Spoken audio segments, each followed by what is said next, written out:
Bueno, si os vais acomodando. Bueno, vamos a empezar entonces las conferencias que nos reúnen. El plan general, vuelvo a repetir, es el reino de Dios, en el plan de Dios. Ese es el título o el tema de la exposición de los 4 días. Y coincide con la exposición que hoy va a llevar a cabo, ¿no? El reino de Dios en el plan de Dios. Entonces yo invito a Samuel que pueda salir. Parece que tenemos aquí los problemas técnicos y esto a veces nos despista un poquito y esperemos que se solucione. Queridos hermanos y hermanas, es un privilegio especial estar nuevamente en la iglesia que hace tantos y tantos años me permitió usar el púlpito y dirigirme a la congregación. He visto personas que no veía desde hacía muchísimo tiempo, y esto significa no que ellos hayan envejecido, sino que ha pasado el tiempo para mí. Y ya no soy aquel hombre de años atrás, sino que soy un abuelo. Y estoy con vosotros, es un privilegio especial para mí. Quiero entregaros saludos de vuestros hermanos en la Iglesia Unida en Vigo. Están orando por esta actividad y ellos envían un abrazo fraterno para vosotros, como corresponde al pueblo de Dios y al reino de Dios en su manifestación en la tierra. Salmo 47. Leemos en la palabra del Señor, dice así: pueblos todos, batid las manos, aclamad a Dios con voz de júbilo, porque Jehová el Altísimo es temible. Ahora notad esto: Rey grande sobre toda la tierra, y como Rey someterá a los pueblos debajo de nosotros, a las naciones debajo de nuestros pies, y nos elegirá nuestras heredades, la hermosura de Jacob, al cual amó. Subió Dios con júbilo, Jehová con sonido de trompeta. Cantad a Dios, cantad, cantad a nuestro Rey, cantad, porque Dios es Rey de toda la tierra, cantad con inteligencia. Reinó Dios sobre las naciones, se sentó Dios sobre su santo trono. Los príncipes de los pueblos se reunieron como pueblo de Dios, como pueblo del Dios de Abraham, porque de Dios son los escudos de la tierra, Él es muy exaltado. Notaréis que el Salmo incide en un concepto: Dios es Rey, y este Rey es soberano, y este Rey reina sobre la tierra. El trono de Dios no está en el cielo, está sobre los cielos. Él controla cielos y tierra, porque Él es Rey y tiene un reino. Ahora, los temas escogidos para este aniversario, voy a seros muy sincero, me sorprendieron cuando me indicaron que sería interesante hablar de esto, porque no es muy común hablar hoy del reino. Hay conceptos un tanto controvertidos, confrontados sobre el reino. Y cuando mencionamos el tema del reino de Dios, automáticamente todos los extremos, por un lado y por el otro, se ponen tensos. ¿Qué va a decir este sobre el reino de Dios? De manera que los que no creen en ese reino, como creemos nosotros, van a estar muy molestos y muy preocupados a ver qué va a decir. Y los que creen en el reino extremadamente más allá de lo que la Biblia dice, también van a estar molestos. Quiere decir con esto que soy consciente de que en este primer tema tendré tal vez muchos adversarios, y cuando concluya el cuarto ya nunca más me vais a invitar. Pero lo que quiero deciros es que mi misión no es reforzar ideas preconcebidas, es hablar del reino de Dios a la luz de la Biblia. Por tanto, hoy va a ser tal vez un poco más árido. ¿Por qué? Porque lo que quiero plantear hoy es precisamente el reino de Dios en el plan de Dios. Y necesariamente tenemos que ir de eternidad a eternidad. Y esto nos va a permitir el enfoque de los temas de mañana y los 2 del domingo. Pero quiero también indicaros algo antes de deciros de qué voy a hablar, los puntos del tema de hoy. Quiero deciros que todo conocimiento bíblico que no produce un efecto inmediato en la vida cristiana, no es un buen conocimiento. A veces nosotros somos como aquellos grandes ordenadores antiguos que tenían unos discos así de grandes y así de anchos y se llenaban de datos y más datos y datos y más datos hasta que quedaban saturados. Estaban llenos de datos, pero el ordenador tenía que procesar esos datos. Un disco lleno de datos no sirve para nada si no produce un efecto. Y naturalmente los creyentes muchas veces somos enormes ordenadores con discos duros saturados. Datos y más datos y más datos y más datos. ¿Qué resultado práctico trae eso? Porque mi profesor de teología más directo, el doctor Francisco La Cueva, siempre que empezábamos alguna materia de sistemática del ciclo superior del instituto, decía: señores, si tenemos el cerebro caliente y el corazón frío, hemos perdido el tiempo. Y esto es verdad. Por tanto, quiero acercarme a la Biblia para concluir cada noche con un desafío personal. Aunque en el día de hoy voy a hablar y daros unos cuantos datos que todos conocéis sobre el reino de Dios, poniéndolos por orden, no quiero terminar sin que salgamos de aquí con un desafío personal. ¿Qué tiene el reino de Dios para mí hoy? Y cómo tengo que vivir de acuerdo con esa posición mía en el reino de Dios o en el reino de los cielos. Tres cosas quiero mencionar. Mencionaré tres cosas cada noche. En primer lugar, quiero hablar del concepto, ¿qué es el reino de Dios? En segundo lugar, hablar del panorama del reino de Dios, porque el tema es el plan de Dios. Y finalmente, las consecuencias que ese panorama trae o debe traer en vuestra vida. Voy a entrar tratando de aclarar o de situar algunas posiciones interpretativas en cuanto a este tema.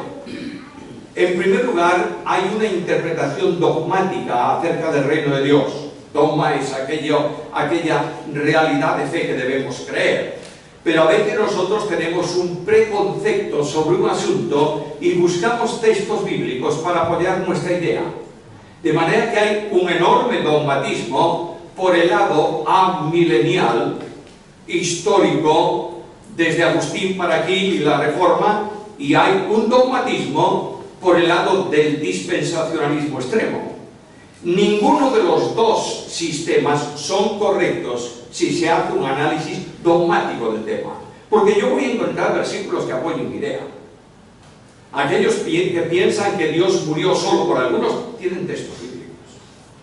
Aquellos que piensan que Dios murió por todos tienen textos bíblicos. El asunto es, y quiero que lo tengamos muy claro, la mente de Dios no es la mente del hombre. Y el Dios de la Biblia es un Dios absurdo para el hombre. ¿Sabes por qué? Te pongo un simple ejemplo para que entiendas lo que quiero decir. Cuando tú multiplicas una cantidad por cero, ¿cuánto te da? Cero. Y si es una cantidad muy grande y la multiplicas por cero, ¿cuánto te da? Cero. Ahora escucha la Biblia. Dios multiplica las fuerzas al que no tiene ninguna, como posible. Dios multiplica por cero y trae un resultado distinto al nuestro. Para Dios 1000 años son como un día. Y un día, por lógica, debería ser 1.000.000 de años. O mejor dicho, 1000 años, un día como 1000 años, dice el texto. Y 1000 años como un día, no, sería 1.000.000 de días. Esta es la lógica matemática. Pero Dios es ilógico en ese sentido. Por tanto, tenemos que ir a la Biblia no para apoyar nuestra forma de pensar, sino para preguntarle a Dios qué tienes que decirme y aceptar la interpretación bíblica conforme a lo que la Biblia dice, no a lo que yo quiero que diga. Segundo problema, el problema alegórico. Y la interpretación alegórica nace ya en siglos primeros de la Iglesia, y aunque en Alejandría se opuso al principio al alegorismo, cayó en él.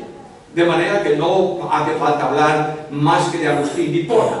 Agustín es un hombre literalista en un tiempo, pero alegórico absoluto en el final de su ministerio, en el final de su vida. Y el estilo alegórico pasó tradicionalmente a la interpretación de la Iglesia católico-romana, y de ahí pasó a la Iglesia reformada Por tanto, hay una interpretación alegórica de muchas porciones bíblicas que no pueden alegorizarse. El método natural para interpretar no la Biblia, un libro, es el método literal. ¿Leísteis el Quijote alguna vez? Bueno, creo que muy pocos, ¿eh? ¿Entero? A ver, ¿cuántos leísteis el Quijote entero una vez? Yo sabía que era eso. El resto ni lo vio. Bueno, el Quijote tiene un castellano bastante antiguo, ¿no es esto? Un castellano a veces pesado. Yo he leído el Quijote 5 veces, entero de punta a punta, y otras muchas veces salteado. ¿Y por qué lo leíste? Bueno, en primer lugar, porque una profesora de la Facultad de Derecho me dijo, ¿leíste el Quijote? No. Pues léelo. Yo ya lo leí, no, dije, no, así no, ¿lo leíste? No. Y me daba párrafos. Yo dije, oye, es muy interesante, y leí el libro. Voy a poneros un ejemplo así.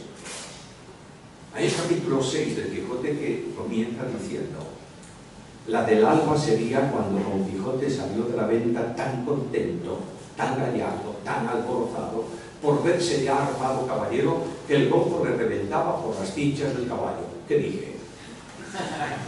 Este es el gran problema.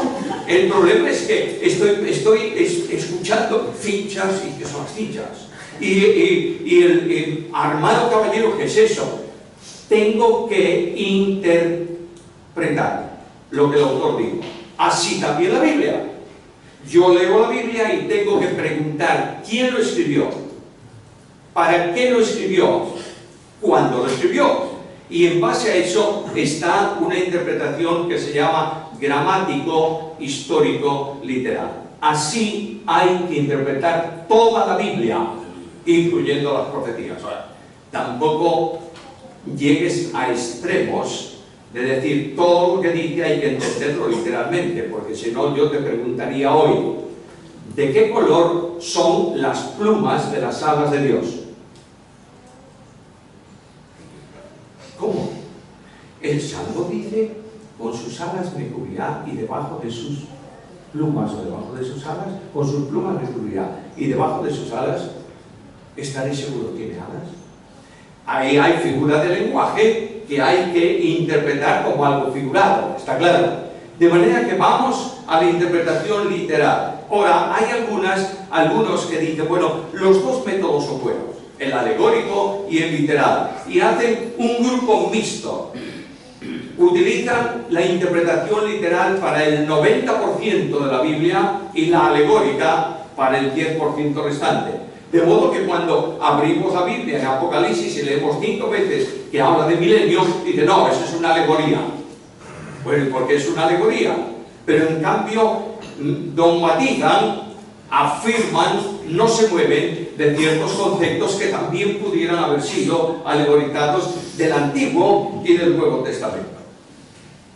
Todo esto trae un problema de posiciones frente al reino. Hemos hablado de interpretaciones. Posiciones frente al reino. Y las posiciones son normalmente dos. Amilenarismo. Es decir, no hay milenio, no hay expresión real del reino de Cristo aquí en la tierra, eso no se va a producir, ese es un simbolismo. El reino de Dios en la tierra se va a producir cuando el Evangelio haya alcanzado todas las naciones y la gente se salve. Otro es una posición postmilenial, es decir, la Iglesia y acontecimientos futuros se van a producir tras el milenio. Y hay otro grupo dentro de esas posiciones que es el premilenial. ¿Sabe lo que significa? Significa que la segunda venida se va a producir antes del milenio, la segunda venida de Cristo por la Iglesia.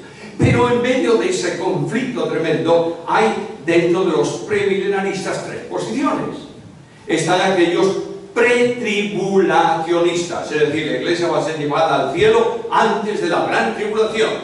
¿Tienen versículos para afirmarlo? Bueno, hay algún versículo que se puede tomar para eso. Segundo, los medio tribulacionistas. Es decir, la iglesia va a ser llevada al cielo a la mitad de la tribulación. ¿Tienen algún texto para afirmar eso? Claro. Pablo dice que sonará la trompeta. Y la trompeta final en Apocalipsis suena a la mitad de la tribulación. Ya tienen un texto. Otros hablan de post-tribulación. La iglesia va a pasar durante toda la tribulación, porque al fin y al cabo en el mundo tendréis aflicción. Y al final de todo esto, antes de que Cristo venga, va a ser tomada y llevada a ti. ¿Cuál es la verdad? Todos tienen argumentos. La verdad bíblica es que Cristo viene. ¿Lo entiendes? Eso no. Eso es razón de fe. ¿Cristo va a venir o no? Claro. ¿Y Cristo prepara un lugar para los suyos o no? Sí, eso es indiscutible. Eso es doctrina fundamental. Las otras posiciones son doctrina general. ¿Por qué se pelea la iglesia? No por la fundamental. Se pelea por la general. Aquello que no tiene una importancia capital es lo que nos divide, lo que nos enfrenta, nos permite tirarnos los trastos, decimos, por allá a la cabeza unos a otros y no aclaramos nada. Ahora, permíteme hablar un segundo, un minuto, acerca del sistema dispensacional. Se le llama normalmente dispensacionalismo.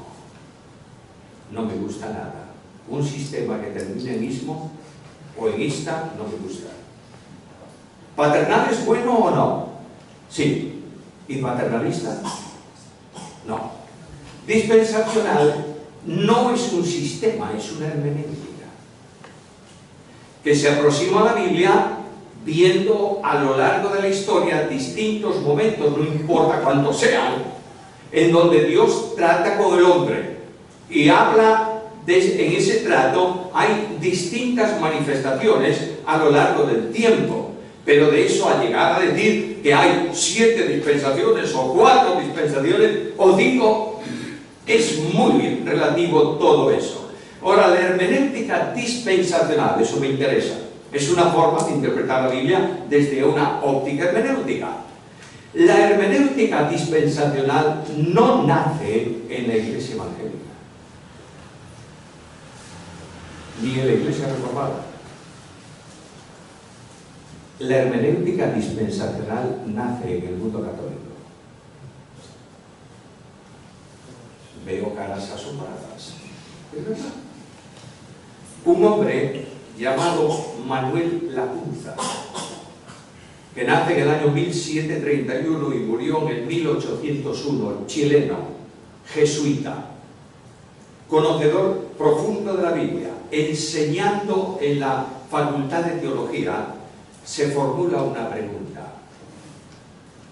Si hay que interpretar la Biblia en forma alegórica, ¿quién es el marido y quién es la esposa en el Antiguo Testamento?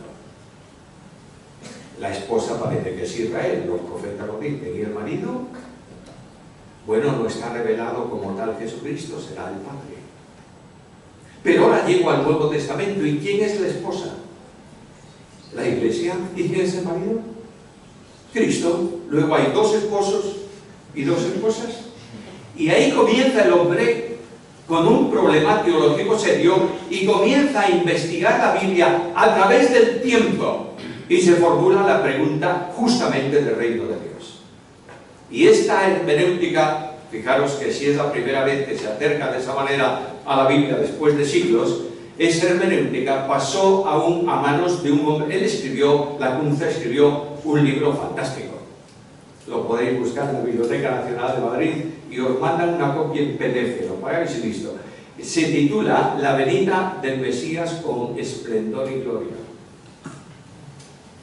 Ese libro, voy a resumir rápidamente, llegó a manos de los teólogos del movimiento de los hermanos en Alemania. Erich Sauer. ¿Leísteis algo de Sauer? La aurora de la redención del mundo, de eternidad a eternidad, son libros fantásticos. Y este hombre va estableciendo los principios dispensacionales de la hermenéutica bíblica de acuerdo con el conocimiento avanzado que los hermanos tenían acerca de la Escritura. Juntamente con él forman parte de esto John Nelson Darby, Jorge Müller y otros así. Este sistema de análisis bíblico pasó a manos, estoy resumiendo historia, pasó a manos de un hombre americano, norteamericano, que se llama Scofield. Y Scofield radicalizó el sistema hasta el extremo de hablar de 2 reinos, de hablar de 4 evangelios, etcétera, etcétera, etcétera, y de tratar de poner en un marco todo el contenido profético y meterlo a cuña cuando no podía entrar. Y esta idea de este hermano no era teólogo, era abogado. Esta idea de este hermano pasó a teólogos como Schaeffer, luego ya más modernos, Dwight Pentecost y otros más del Seminario Teológico de Dallas. Y medio mundo dijo: el dispensacionalismo nació en Dallas. No es verdad. No es verdad. Bueno, a lo mejor el dispensacionalismo sí, pero no la hermenéutica dispensacional. ¿Me estáis entendiendo? Luego hay todo un proceso para llegar a una conclusión. Y ahora las mismas entidades o instituciones que eran dispensacionalistas extremos están caminando por otro camino distinto que se llama el reino progresivo. ¿Qué significa eso? Significa que Dios ha progresado en revelación y en hechos a lo largo de la historia. Y que el reino comienza en un origen, humanamente hablando, en el huerto de Edén, con el rey que Dios coloca, que es Adán, y va a terminar ¿dónde? En cielos nuevos y tierra nueva. Y a lo largo de todo este tiempo, el reino de Dios va manifestándose de una forma diferente en cada etapa. Ahora, ¿qué es el reino de Dios? Bueno, el reino de Dios es muy sencillo definirlo. Es la esfera en donde Dios gobierna y es obedecido por un pueblo que lo adora, se subordina a Él y vive para su gloria. ¿En dónde? Siempre. Dios, si quiere ser adorado, nunca tuvo en el mundo ausencia de adoradores. Y en los momentos más críticos de la historia de Israel, por ejemplo, cuando Elías está aparentemente solo, él dice: yo haré que queden 7.000 que no doblen sus rodillas. ¿Por qué? Porque yo soy Dios y soy rey y gobierno y quiero ser adorado. Y aquí está el proyecto y el programa de Dios. Ahora, cuando Cristo viene al mundo, la misión de Jesucristo no es ofrecer el reino a nadie. Y alguien me va a estar diciendo: este hombre está muy desviado de doctrina, pero es verdad. Cuando Cristo viene proféticamente anunciado y entra en el mundo de los hombres, hecho hombre, no viene para ofrecer el reino a Israel. Viene para salvar a los pecadores. Él va a reinar en el futuro, sin duda ninguna. Bueno, nunca dejó de reinar. Pero Cristo viene esencialmente para esto. Quiero que reflexionéis algo, hermanos míos. El Dios de la soberanía nunca deja al arbitrio del hombre nada que Él no pueda controlar. De manera que si yo te ofrezco algo y tú lo rechazas, ¿qué pasa? Bueno, me van a contestar: así tú, Israel. ¿Dónde está eso? Tenemos que tomar ciertos textos, sacarlos de su contexto para que digan eso. ¿Fue rechazado Cristo? Sí. ¿Por qué? Porque el Cordero de Dios no vino para reinar, vino para morir por los hombres en la cruz del Calvario. Ahora, el reino de Dios posee características propias que lo hacen único. De manera que Cristo Jesús dice algo muy importante al final de su vida y de su ministerio: mi reino no es de este mundo. ¿Lo entiendes bien o no? ¿Es simple y sencillo de entender eso o no? No puede ser de este mundo por una razón: porque el mundo está opuesto a Dios, ¿o no? Y cualquier reino de este mundo, cualquier programa político de este mundo, cualquier sistema de este mundo está controlado por Satanás. ¿Lo entendéis bien o no? Cuando un creyente se desvía de su proyecto del reino de Dios y comienza a ver el reino a la luz de los hombres, ha perdido el rumbo. Porque mi reino no es de este mundo. Ahora, yo voy a la Biblia y me encuentro con que Mateo utiliza un título para hablar del reino. ¿Y cuál es? Bueno, Mateo suele usar reino de los cielos. Y Lucas y Marcos, no, ellos usan más bien reino de Dios. Consecuencia, entonces hay dos reinos. Hay el reino de los cielos, que tiene que ver con el futuro reino de Dios en la tierra, reino de los cielos. Y el reino de Dios, que tiene que ver con el gobierno general que Dios tiene del universo, de la tierra, de los hombres, de los ángeles, etcétera, etcétera. Es así. No hay diferencia. Lo que hay que preguntarse es por qué Mateo utiliza el reino de Dios y los otros usan el reino de los cielos en los mismos textos. Porque si quieres una sorpresa grande, capítulo 13 de Mateo, ¿qué dice? ¿El misterio de qué? Del reino de los cielos. Y está hablando de la iglesia. De manera que cuando tú llegas a esto, te tienes que dar cuenta de que ahí hay un problema. Y el problema es muy simple. Mateo escribe un evangelio para responder una pregunta. ¿Cuál es la pregunta? Si el Mesías, si Jesús es el Mesías, ¿dónde está el reino? Y la respuesta de Mateo es: Él es el Mesías y es el Rey. Y el reino de los cielos se concentra, se manifiesta y se edifica en Él y sobre Él. Lucas no tiene ese problema. Marcos mucho menos. Porque la orientación de los escritos y el propósito son distintos. Ahora, los que hacen distinciones entre reino de Dios y reino de los cielos tienen algún problema. En primer lugar, ellos dicen que el reino de Dios y el reino de los cielos tienen que ver con universalidad y limitación. Es decir, el reino de Dios es el reino genérico que comprende todo, reino de los cielos solamente el reino que Dios va a establecer, cuyo rey es Jesús. Segundo, hacen también una limitación o una diferenciación en cuanto a acceso. Al reino de Dios se accede por el nuevo nacimiento, al reino de los cielos por profesión espiritual que cree en el Rey. Hay también distintas formas de manifestarse. El reino de Dios, dicen los que hacen distinción en estos dos conceptos, el reino de Dios tiene que ver con manifestaciones externas. Y hay un texto que lo dice: el reino de Dios no vendrá con advertencia. Y el reino de los cielos es más bien, estoy confundiendo los dos conceptos, el reino de los cielos no viene con manifestación externa. El reino de Dios es una manifestación interior, porque el reino de Dios no es comida ni bebida, sino justicia, paz y gozo en el Espíritu Santo. Bueno, podemos seguir hablando de distinciones, pero este reino, ambos, el reino de Dios y el reino de los cielos, tienen una concordancia futura. ¿Cuándo? Se entroncan cuando Cristo entregue todo al Padre y el Padre sea todo en todos. Por ello yo pregunto, ¿es verdad esto todo? ¿Es una hermenéutica correcta? A mi entender, no. Voy a deciros por qué. En primer lugar, porque exige distinguir 4 aspectos del reino.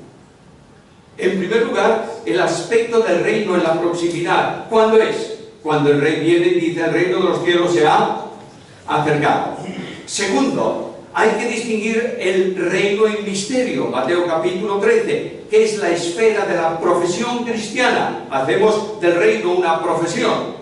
Tercero, hay que distinguirlo del reino milenial, que se establece después de la venida de Cristo. Y finalmente hay que distinguirlo del reino eterno. ¿No os parece que son demasiados reinos? Y que es un problema elaborar una distinción tan radical de lo que es el reino, cuando la Biblia me habla de que el reino de Dios ha existido siempre y que Dios es rey y Él reina. Pero algo más grave, hay que distinguir tres tipos de evangelio. El evangelio del reino, ¿qué es? Las nuevas que se predican a Israel cuando Cristo viene para ofrecer el reino. ¿Y lo predica quién? Juan el Bautista. Y el evangelio de Juan el Bautista no es nuestro evangelio, no. Porque él llama solamente a arrepentimiento. Arrepentíos, porque el reino de los cielos se ha acercado. ¿Sí? Te olvidas de otro punto. Juan el Bautista predica el evangelio con dos puntos. Primero este. Segundo, he aquí el Cordero de Dios que quita el pecado. ¿Es mi evangelio o no? Naturalmente, porque la Biblia habla de un evangelio eterno. Por tanto, el evangelio del reino es el evangelio que se predica por una persona o por todas las personas a lo largo del tiempo. Segundo evangelio, el evangelio de la gracia. ¿Y cuál es el evangelio de la gracia? Es el evangelio que se predica hoy. De modo que al que no se le predicó el evangelio de la gracia es salvo. ¿Cómo es justificado? ¿Cómo se salvó el primer hombre en la historia de la humanidad? Por gracia mediante la fe. Luego no hay otro evangelio. El primer hombre que se salvó así, y el último que se salve se va a salvar de esta manera, por gracia mediante la fe. Pero hay para esta división de reinos, etcétera, etcétera, hay un tercer evangelio, que es el evangelio eterno. Y que lo encuentras en Apocalipsis capítulo 14, versículo 6, y dicen que esto es el evangelio que se predicará a los habitantes de la tierra al final de los tiempos, antes del establecimiento del reino. ¿La salvación es eterna o no? ¿Se elaboró cuando el hombre pecó o antes? Antes.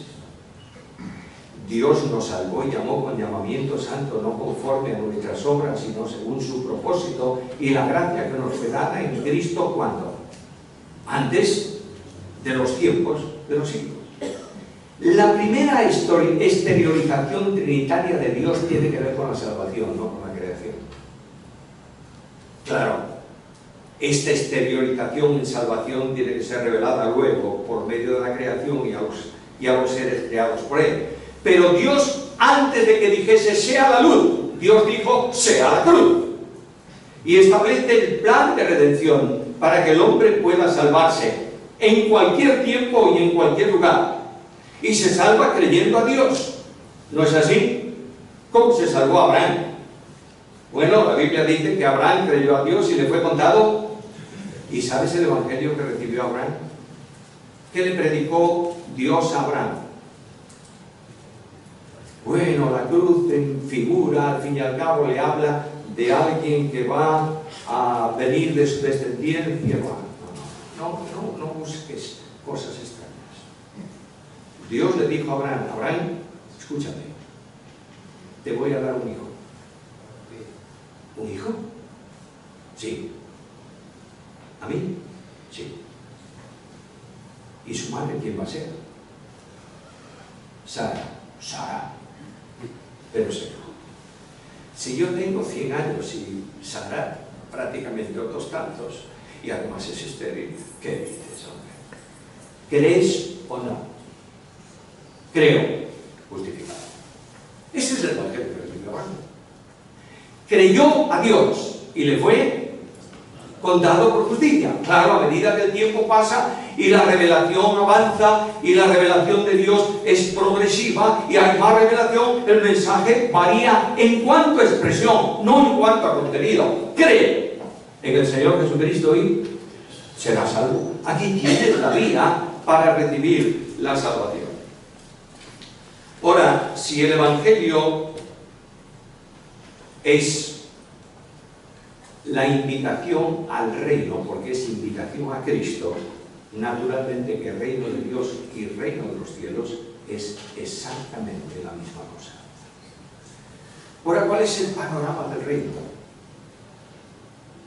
El panorama del reino es que es una historia progresiva que comienza por la voluntad eterna de Dios de reinar y ser obedecida. y Dios crea la tierra. Y Dios coloca el virrey de la creación en la tierra. Y vete al libro de Génesis, capítulo 1, versículos 28 al 31, y notarás la delegación de autoridad que Dios da al hombre. Y le dice, enseñorearos, plural, sojuzgad la tierra, gobernad la tierra, etcétera, etcétera. No se la da al varón esa autoridad, solo la establece para el hombre y para la mujer. Alguien me dice, bueno, en un estado de santidad porque no había pecado. Bueno, y ahora en un estado de regeneración porque el pecado ha sido superado por el poder de Dios. Ahora, Dios da esa autoridad para gobernar la tierra y el ejercicio de autoridad del hombre es evidente. Dios trae los animales a Adán para que diga cómo hay que llamarles. ¿Por qué? Porque imponer nombre es ejercicio de autoridad. Y ahí está el rey de esta parcela de la creación y dice cómo deben llamarse los animales. Pero hay un ambiente en el reino. ¿Cuál es? Obediencia.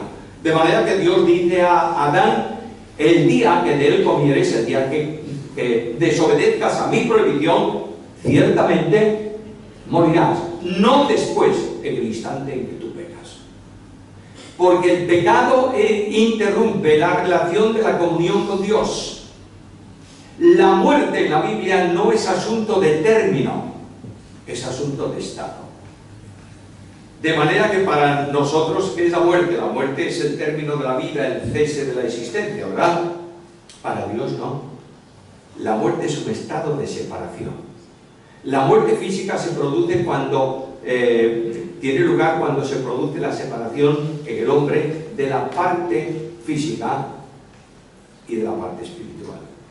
Ahí tienes Cristo en la cruz. Padre, en tus manos encomiendo mi espíritu. E inmediatamente murió. Ahora, la muerte eterna es la condición de separación del hombre y Dios a causa del pecado que interrumpe la relación de vida, porque solo Dios tiene vida y solo Dios comunica vida eterna a aquel que cree. ¿Me estáis siguiendo, verdad? Por tanto, Dios, el Señor, le dijo a Adán, esa vida de relación conmigo se va a mantener mientras tú obedezcas. Ahí tienes el ambiente del reino. Delegación de autoridad por parte de Dios para que pueda cumplir la misión. Y en segundo lugar, obediencia incondicional.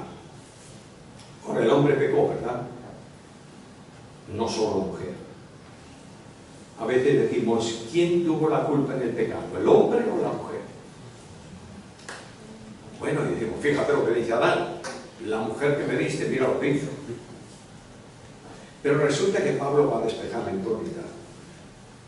La mujer pecó siendo engañada, pero el hombre no fue engañado.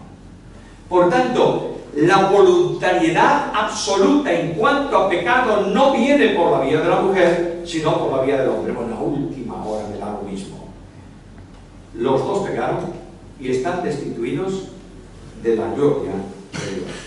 Ahora viene el tiempo, corre el tiempo, y ahí, en el instante del pecado, surgen dos manifestaciones del reino. Por un lado, el reino de Dios o el reino de los cielos, y por otro lado, el reino de las tinieblas y de la oscuridad. Y pasa el tiempo, y la situación persiste. De modo que cuando Cristo viene al mundo, en el capítulo 4 de Mateo están las tentaciones de Jesús, y una de las tentaciones es esta. ¿Tú has venido a buscar los reinos del mundo o no? ¿A recuperarlos o no? Bueno, no hay falta que nos peleemos, yo te los doy. ¿Por qué? Porque a mí me fueron entregados, no dados. Dios dio los reinos al hombre, y el hombre, por derrota en combate con el tentador, entregó el cetro de autoridad a Satanás. Y los reinos del mundo han venido a ser reinos de Satanás. Y Cristo nos dijo, eres un mentiroso. Simplemente salió de la tentación por una vía diferente. Yo voy a sujetarme al programa de Dios. No he venido para que tú me regales nada. En segundo lugar, cuando Cristo habla a Pilato, le dice, porque los reinos, mi reino, no es de este mundo. Es que no tiene nada que ver el reino de Dios con el reino de las tinieblas. Es que es contrario, es absolutamente opuesto. No puedes vivir en el reino de Dios y en el reino de las tinieblas. Y finalmente, el control del sistema. de los reinos del mundo está en manos de Satanás. Y tú tienes en la primera carta de Juan, capítulo 5, versículo 13, una afirmación contundente. El mundo entero está en el maligno. Yo no sé si nos vamos a dar cuenta alguna vez de esto. En alguna ocasión estaba en una reunión en Estados Unidos y alguien me dijo, vamos a constituir un partido evangélico. Y yo le dije, ¿de fútbol o de qué? No, un partido político. Y vamos a presentarnos a las elecciones y vamos a ganar las elecciones y vamos a establecer la Biblia en el... No seas. El mundo no puede gobernarse por la Biblia. ¿Por qué? Porque la Biblia para el mundo es locura. Y no la entiende en la lectura normal, pero no en la dimensión de obediencia, porque todo hombre es desobediente por condición natural. De manera que no pierdas el tiempo con estas cosas. No te ocupes de la política del mundo. Ya se ocupa uno. ¿Sabes quién? Satanás. Y Satanás revoluciona la tierra y genera los conflictos y organiza divisiones y forma problemas.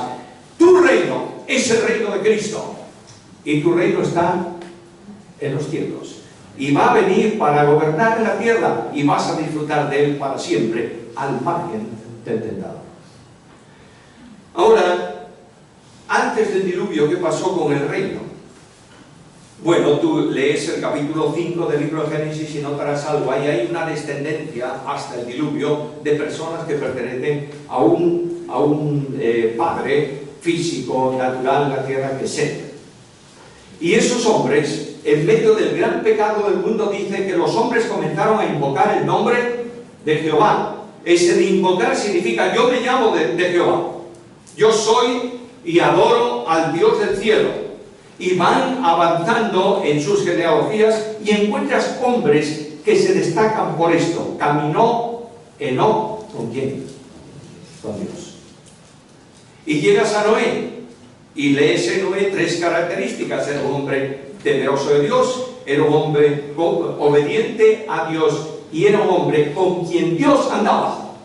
Enoc andaba con Dios, Dios andaba con Noé. Y viene el diluvio y ahí tienes todo frente a un mundo rebelde, idólatra, pecaminoso, etcétera, etcétera. Tienes un grupo de personas que adoran a Dios, sirven a Dios, viven para su gloria. ¿Y eso qué es? El reino de Dios manifestado en la tierra. Luego viene Israel. Estoy corriendo mucho porque tenemos que terminar a tiempo. Ya me he pasado 5 minutos. Esto, el reino de Israel. Israel es un pueblo escogido por gracia. El pueblo o su origen. Bueno, su origen. Por tanto, también el resto del pueblo. ¿Creéis que Israel es el pueblo de Dios o no? Sí, en el Antiguo Testamento. Naturalmente que sí. La ley de Dios le había sido entregada como norma de conducta y razón expresiva de obediencia. Pero algo más. Dios moraba en medio de ese pueblo. Y ahí tienes el tabernáculo del desierto, el templo de Salomón, Dios viviendo en medio del pueblo. Y viene un momento en que ese pueblo rechaza el gobierno de Dios. Y en primer libro de Samuel, capítulo 8, versículo 5, te encuentras con el pueblo diciéndole al profeta, danos rey, ¿cómo qué? Como las demás naciones. Es decir, queremos un gobierno al estilo de los hombres. Y ahí comienza el problema. Y viene luego la restauración. El primer rey que Dios permite que Israel tenga es un rey como las demás naciones. Y de pronto Dios interviene. Y se escoge, se elige a David. Y David dice que era un hombre conforme al corazón de Dios. Y ahí tenemos la interpretación tradicional de muchos. El corazón de David era como nosotros, porque era un hombre. Pero David fue elegido no porque el pueblo quería un rey como las naciones, sino porque Dios quiso escoger a esa persona. ¿Entiendes la diferencia? Entonces David es un hombre conforme al corazón, a la voluntad, a la orientación de Dios. El reino sigue su curso. ¿Y cómo termina ese reino? En la cautividad, etcétera, etcétera. Y de pronto un día en la historia de la humanidad viene alguien diciendo o llamando al arrepentimiento porque el reino se ha acercado. Y ese reino se manifiesta especialmente en la presencia del rey.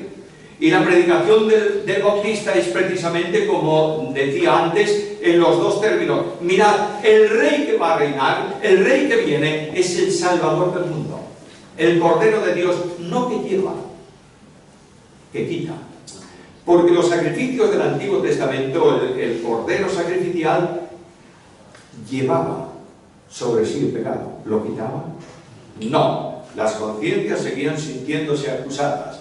Viene el Cordero de Dios y no solo carga la maldad del mundo, sino que la quita definitivamente para todo aquel que cree. Por eso yo puedo decir esta noche, ya no hay ninguna condenación para los que están en Cristo Jesús.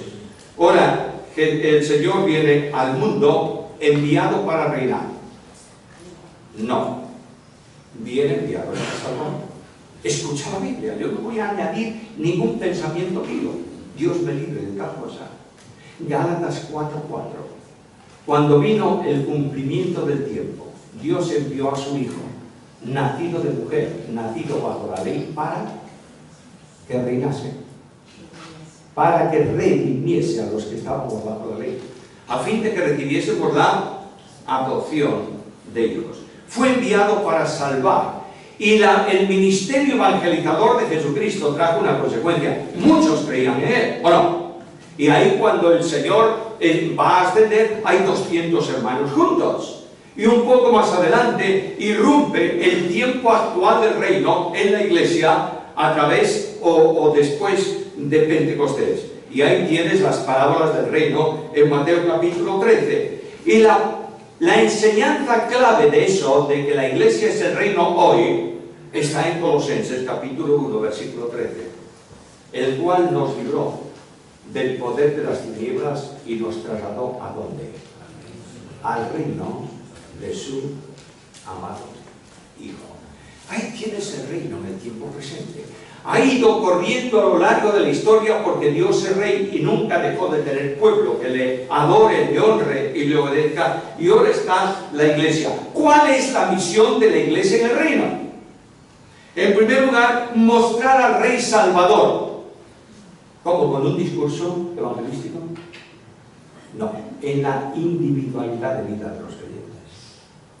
Fíjate el proceso de la Gran Comisión. Mateo: id a las naciones y haced discípulos, bautizándolos. Marcos: yo sé que alguno dirá, es que esa parte final de Marcos no está. Bueno, voy a tomarla, porque le da entidad a esa parte final, se la da Mateo y Lucas. Por tanto, en Marcos dice: id y predicad el Evangelio. ¿A quién? A toda criatura. Ahora, los de los tiempos de Cristo estaban más interesados en el reino que en la evangelización, y más interesados en la profecía que en el mensaje evangelístico. Y los discípulos, ¿qué le dicen a Jesús cuando van con él para la ascensión? ¿Restaurarás el reino? ¿A quién? A Israel ahora. Es decir, para un judío, reino de Israel es lo mismo. Y el Mesías tiene que restaurar el reino de Israel. Y Cristo dice: basta. No os toca a vosotros saber los tiempos ni las sazones, pero vendrá sobre vosotros poder cuando seáis investidos del Espíritu Santo, y entonces predicaréis el Evangelio. Seréis testigos. El Evangelio del reino no se puede pronunciar solo con palabras. El Evangelio del reino es el respaldo de vidas transformadas por el poder de Dios. El Evangelio del reino en nuestra sociedad de hoy no va a alcanzar a nadie si no hay un cambio de vida en aquel que predica el Evangelio. El Evangelio del reino es vivir a Cristo, hermanos queridos. El reino en el tiempo presente es compartir la deidad, porque tenemos vida eterna o no. Y el apóstol Pedro dice que nosotros hemos sido hechos partícipes ¿de qué? de la divina naturaleza. Tú sabes que la vida eterna no la tiene más que Dios. Nadie puede tener vida eterna, porque tiene origen y tiene fin. Solo Dios no tiene origen y fin. La vida eterna está en Cristo. Lo dice Juan en el capítulo 1, versículos 3, 4 en adelante. Y lo que ocurre es que cuando la vida de Cristo viene a ser comunicada a ti por medio del Espíritu Santo de Dios, y Cristo es impuesto en tu vida, y tú eres puesto en Cristo también, la vida eterna de Dios, fluyendo por el único mediador, viene a ser la vida natural de los súbditos del reino. Y estos súbditos del reino tienen dos cosas, y voy a terminar. Primero, son obedientes por condición. ¿Cómo? Escucha la Biblia. Escogidos según la presciencia de Dios Padre en santificación del Espíritu para obedecer y ser rociados con la sangre de Cristo. Carta primera de Juan, capítulo 1 y versículo 2. Ahora, nota ahí. En el texto griego no hay un verbo, hay un sustantivo. No dice el texto griego para obedecer, dice para obediencia. Lo que ocurre es que esa traducción resulta un tanto difícil de asimilar. Un sustantivo habla de esfera, un verbo habla de puntualidad, o sea, de momentos. Obedecí, ya lo hice. Obedezco, estoy haciendo. Obedeceré, lo haré en el futuro. Obediencia, tú estabas en una esfera de desobediencia. No podías dejar de desobedecer, porque no es que eres desobediente porque desobedecías, es que no puedes ser obediente porque tu naturaleza es de desobediencia. ¿Me entiendes esto? Pero Dios transforma esa vida, y colocando a Cristo, que dice: yo no he venido para hacer mi voluntad, sino la del que me envió, automáticamente el creyente se constituye en un hijo de Dios, heredero del reino y obediente. Última cosa. No puedes hablar de reino sin hablar de servicio. Escucha la Biblia. Primera carta a Tesalonicenses, capítulo 1, versículos 9 y 10. Todos dan testimonio de cómo os convertisteis de los ídolos a Dios para servir al Dios vivo y verdadero y esperar a su Hijo, Jesucristo desde los cielos, para servir. La Iglesia de Cristo hoy, el reino en esta manifestación, está sobrada de grandes. Necesita siervos. Yo he visto en mi ministerio cosas, yo digo, insospechadas. Yo he visto una discusión de cómo hay que presentar a un predicador. ¿Con qué títulos? Doctor en esto, doctor en aquello, ¿cómo? O sea, si viniera Pablo con menudo problema, tendríamos con Pablo, va a predicar y no sabríamos qué decir. Escúchame, por favor, escúchame. No puedes ser más que siervo. Quiero decirte con toda la autoridad de la Biblia que nunca podrás ser más que el Señor Jesús, ¿sí o no? No. ¿Qué fue Cristo? Siervo. De modo que no hay título importante dentro de la iglesia. Pueden ser válidos en la calle, pero no en la iglesia.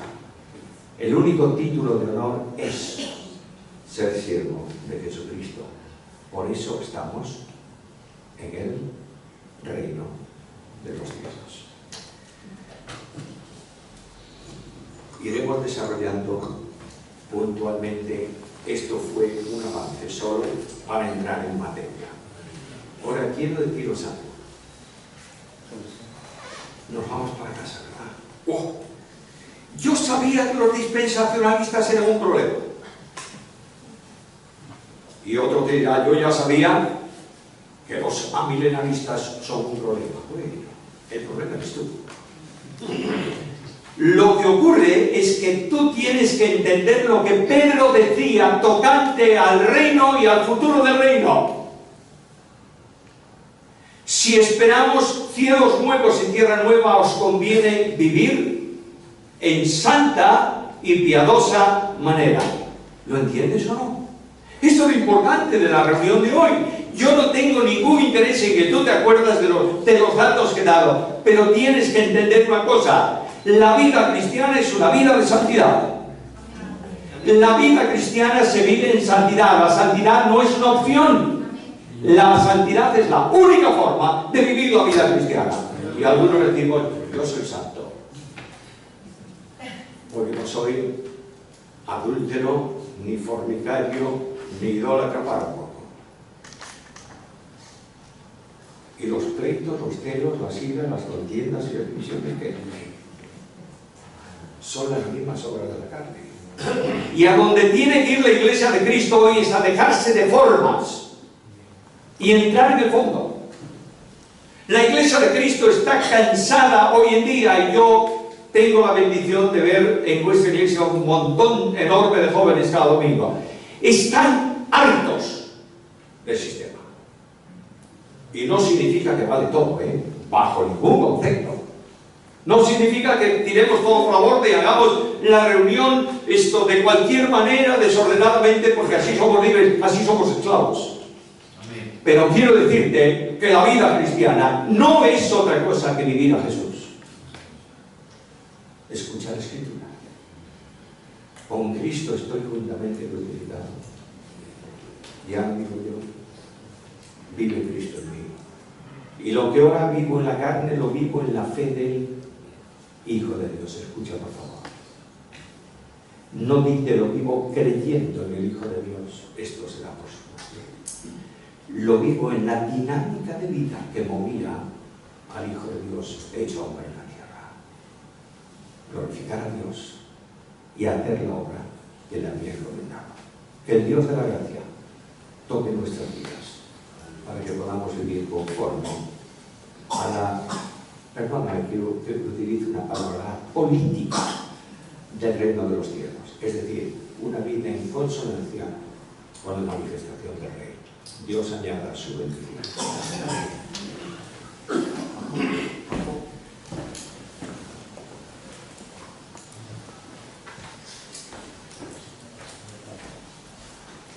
Bueno, gracias, Samuel. Era un tema difícil para los que estáis interesados en volverlo a escuchar, porque hay conceptos que a lo mejor son difíciles de pillar a la primera, ¿no? Se está grabando y también, pues en un tiempo tendremos en nuestra página, que alguien tiene interés, en nuestra página web que la ha grabado.